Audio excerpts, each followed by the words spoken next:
Injusticia es una palabra bastante ambigua. Cada persona le da su propio significado. Para unos es un partido que estaba ganado y perdieron por tonterías. Para otros, un injusto juicio que se le torna todo en contra.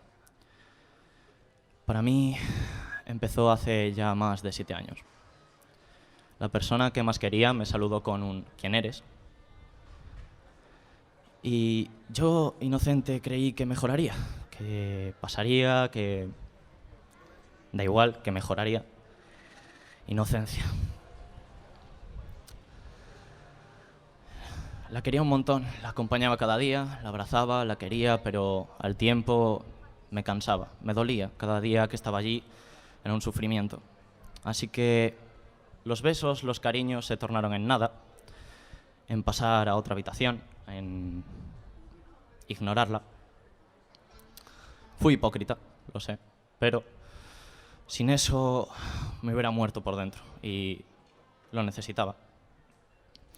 Un día, como otro cualquiera, iba de camino a casa y recibí un mensaje con un «lo siento por lo de Elsa». Simple. Palabras más simples han hecho más daño, pero a mí me hundió. No dije nada, no lo merecía. Llegué y me dijeron, se fue en paz, no pasa nada, todo sigue el camino. No lloré, no podía, no grité, no quería. Y no me derrumbé, porque ella no se lo merecía. Me diste una valiosa lección, que es que no toda historia se escribe ni con sangre ni con tinta. Hay algunas que se escriben con lágrimas. Y yo aprendí otra, que en el momento en el que te fuiste de aquella habitación y ese reloj se paró, no solo se paró el reloj, también se me paró el tiempo. Gracias, abuela.